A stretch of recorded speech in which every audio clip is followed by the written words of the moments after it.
rambunctious. They've been doing some shooting, and we think maybe the leadership isn't involved in some rebels with it. But either way, it's going to be handled properly. Is the It's going to be handled toughly, but properly. Is the ceasefire still in place? Yeah, it is. Mr. President, on Colombia, Senator Graham, The country of Colombia. Senator Graham tweeted that you would be imposing tariffs on the country either today or tomorrow. Can you give any details as to how much those tariffs might be Well, or what we can expect? I read the statement of Senator Graham, and it's correct. Yeah. I was with him today. We were working today, and I read his statement, and it's correct. Yeah. But how much the tariff rate? Do you have I'll a let rate you in know mind? tomorrow. I'll let you know tomorrow. Tomorrow it will be announced? Yeah. Jay Jones has repeatedly said that if he wins in Virginia, that he Who said what? Jay Jones in Virginia. Jay Jones, you mean the one that wanted to kill somebody's children Yes, and kill somebody? You mean the animal that wanted to kill somebody? Yeah, he who said should he not can't be wait to allowed see to be you. running for that office? Yeah, he said he can't wait to see you in court. I'm wondering if you have a response and if you're considering getting involved in that race. Well, what is he saying? He said in the debate on Thursday night that he can't wait to sue your administration and see you in court. No, he's a third-rate intellect. He's a guy who I've never seen anybody say what he said. That he wanted to kill his opponent's children. He wanted to kill his opponent. No, I can't imagine anybody voting for Jay Jones. Look, you would think he's totally discredited. I would think he wouldn't even be allowed to do that. Anybody would be put in prison for what he said. So he can join the long list of attorney generals that have been suing and losing. But the people of this country want law, they want order, they want safety. They don't want to be mugged or raped or shot. And that's what we provide. We have tremendous numbers also. You see the crime numbers are coming way down, way down. Then you take a look at a place like Washington, D.C., which is now one of the safest cities in the country. It's one of the worst cities, most dangerous cities. We moved out 1,700 career criminals and people that came here through Biden and his open border policy. And Washington, D.C. is now one of the safest cities, and Memphis is doing fantastically also. We went in there a week ago, and there's a bumpy flight. I better say that, otherwise they'll say, what's wrong with the president? There's a bumpy flight. But Memphis is doing really well. I think that Chicago will do very well. We're going to go into San Francisco at some point in the not-too-distant future, make that a great city again. It can only be a great city if it doesn't have crime. If it has crime, it can't be a great city. A question on Colombia. Are you concerned that if aid is cut to Colombia, that would undermine Colombia's fight against drugs? A lot of U.S. aid. They don't have a fight against drugs. They make drugs. They refine drugs. They make cocaine. They have cocaine factories. They have no fight against drugs. And I'm stopping all payments to Colombia because they don't have anything to do with their fight against drugs. And in fact, even when they had better presidents than they have right now, that's how they're making a lot of money. Drugs. I used to complain about it when they had a very nice president, but he wasn't good. It was all talk. They are a drug manufacturing machine, Colombia, and we're not going to be part of it. So we're going to drop all money that we're giving to them. It has nothing to do with them stopping drug production. And you look at the fields are loaded up with drugs, and they refine the drugs, and they make tremendous amounts of cocaine, and they send it all over the world, and they destroy families. No, Colombia is out of control, and now they have the worst president they've ever had. He's a lunatic who's got a lot of problems, mental problems. One more question on Colombia. The Colombian president says that the U.S. killed a innocent Colombian fisherman in one of the strikes. Yeah, they said that when we shot down a submarine, that they were just fishing. This is a submarine. This was a submarine that was meant, by the way, this was a submarine that was meant for one reason and made for one reason, to carry massive amounts of drugs. Yeah, he agrees with that, but that's not the right strike that he's talking about. He's talking about a previous strike. Mr. President, on the shutdown, do you want to see the premium tax credits extended if the Democrats vote to reopen the government? Let me just tell you that there'll be no money given toward their crazy escalation of giving money to illegal aliens that came into the country totally illegally. I mean, they came in illegally. They want to spend 1.5 trillion with a T, $trillion, giving it to people that came into the country illegally. They shouldn't have come in. In fact, one of the reasons they came in was to get this money. And California is a big culprit. I mean, California, they're out of control. And we're not going to pay California all of that money that they're giving away illegally. That's another thing. Between California and Colombia, there's not that much difference. We're not going to be making those payments. Just a follow-up to that, sorry. A July survey Who are by you with, Liz? the Washington Post.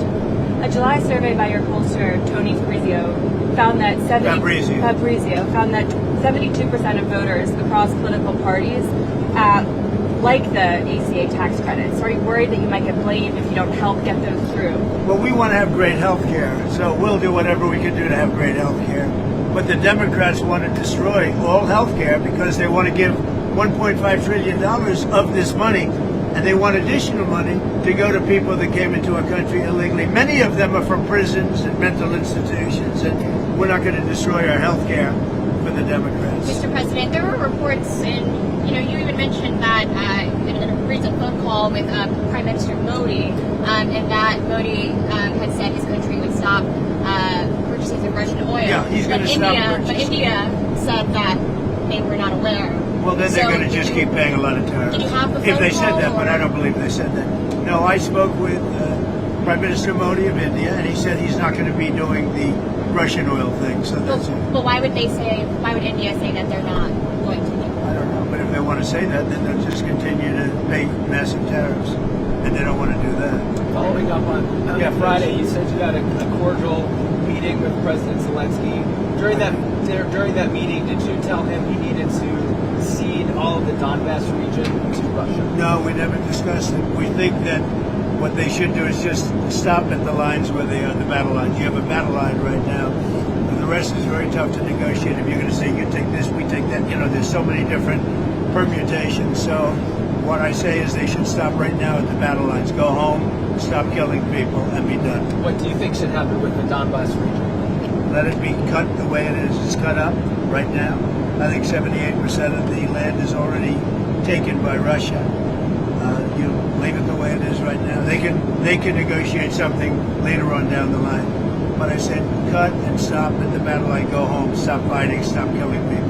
What do you think of Mamdani's photo with the 93 World Trade Center bombing? Yeah, no, it's a shame. Look, the Mamdani thing is it's a disaster waiting to happen. We can't have a communist in charge of a great, supposedly free enterprise, kind of a representative city. So I think if you have a communist mayor, I think it's going to be very tough for him and for the city. Do you think he should have posted something like this so close to the election? Oh, I think it's a shame that particular man is endorsing him and very friendly with him. You can see there's a relationship. Mr. President, He blew up the World Trade Center, right? And Mr. President, Didn't the man you're talking about blow up the World Trade Center? And he's friends with Mamdani? Mr. President, sticking with New York City, you've talked about the Hudson River Tunnel, the infrastructure project. So you said that the funding has been terminated, but folks in New York have said that it's not terminated. So where does that Well, as of stand? now, it's terminated, and that's up to me. And as of now, it's terminated, and it's terminated because the funding- Democrats are so foolish what they've done to the country. I mean, we have the hottest country in the world. There's no country even close, and they just want to do this. There's nothing for them to do. All they have to do is just say, let everything continue.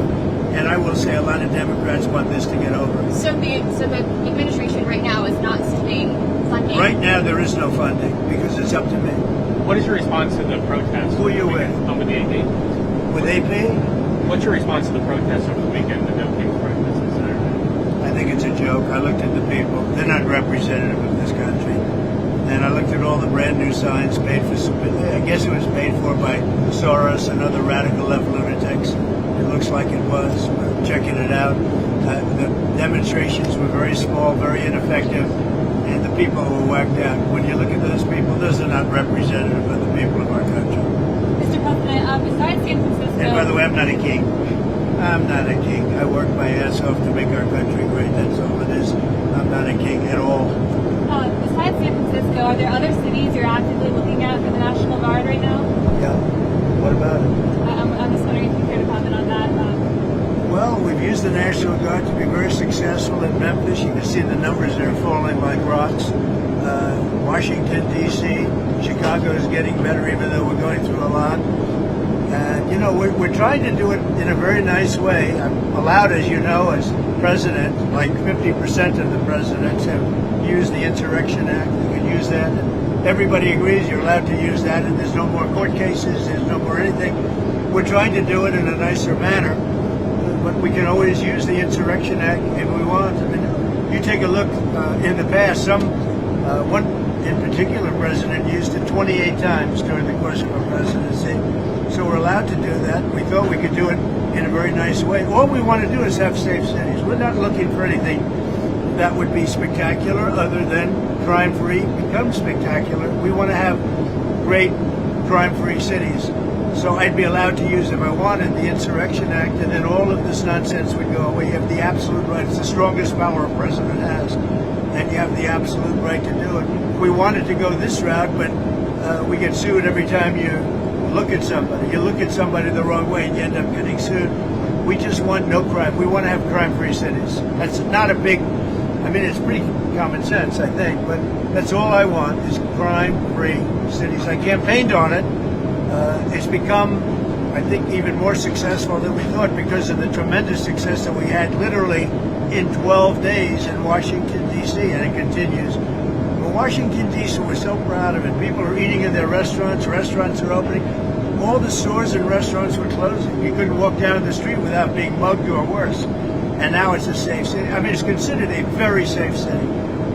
And it's safe because we took 1,700 people out of there and brought them back to where they came from. Yeah. You said you're going to South Korea and eventually meet with China. I am. That's right. Can you tell us more about your goals for your trip to Asia? Where else you may be going? I have a very good relationship with President Xi of China. We're having disputes on things. They're paying us a lot of money, tremendous amount of money in tariffs, and they'd probably like to have it be less, and we'll work on that, but they have to give us some things too. Right now, China's paying a tremendous amount of money in tariffs, like they've never paid before. You know, they paid a lot during my first administration, my first term. Now they're paying an unbelievable amount of money to the United States. They probably can't pay that much. And I'm okay with that. We can lower that, but they have to do things for us too. It's no longer a one-way street. What would you lower it to? Depends. I mean, we'll have to see what they want. One of the penalties we have is because they're sending in fentanyl, we have a 20%, as you know, a 20% tariff on that. But they'd be paying about 157% tariff, which is, you know, record-setting type tariff.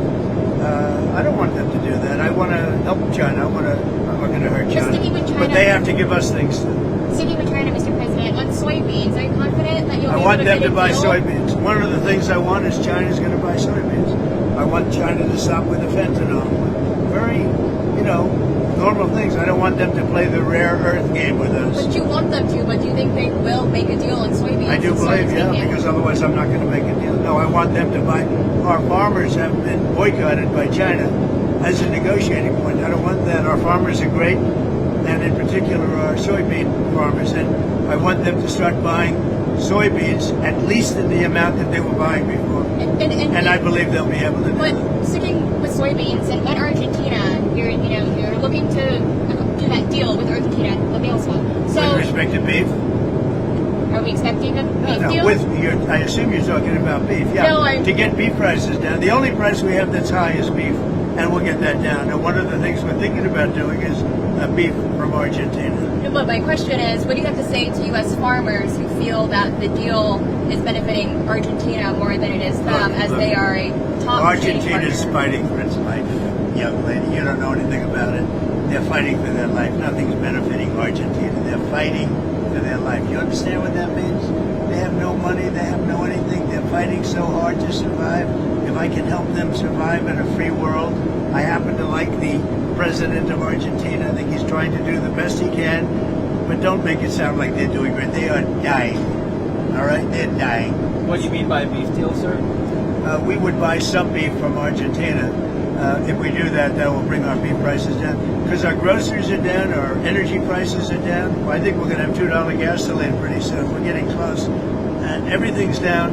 The one thing that's kept up is beef. And if we buy some beef, now I'm not talking about that much from Argentina, it would help Argentina, which we consider a very good country, a very good ally in a place. Although I must tell you, if you take a look now, South America is turning. The South American countries are starting to turn very much much toward us. And for They're U.S. getting away farmers? from socialism, and you can go right down the pack. But they are starting to turn. It's pretty May I amazing. ask you about Israel again? Do you feel that Israel was justified with striking what it did Striking where? in Gaza today and overnight? I'd have to get back to you on that. I'd have to get back. What is the next step? Because we're going to be determined. You know, all of that's is under consideration right now. It's under review. Mr. President, on Harvard. Who you with? I'm with the Washington Post. That's what I thought. On Harvard, you said the other week that you had reached a deal, but we haven't heard anything. What's the holdup? Well, we reached a concept of a deal, but it's pretty complicated because under this deal would be $500 million. They're going to open up trade schools, and I love the idea of trade and trade schools like Harvard. So, you know, they get into like a vocational type school. And the one problem with it, it's very complicated.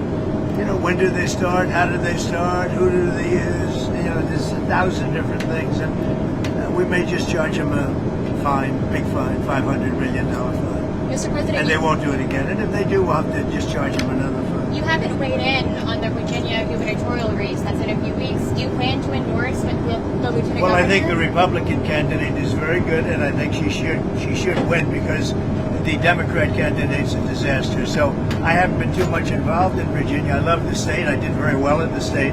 But I will tell you, I think the Republican candidate is excellent, and I think the Democrat candidate is a disaster. I mean, I watched her in the debate. She couldn't answer the most basic question. And, you know, a big thing with that race and also the race in New Jersey is going to be energy. Both of the Democrats are going to drive the energy prices through the roof. Through the roof. Your energy is going to double and triple. If the Republican gets elected, your energy is going to be coming down by 70, 80%. Thank you very much, everybody. Vote Thank you, sir. Republican. Should your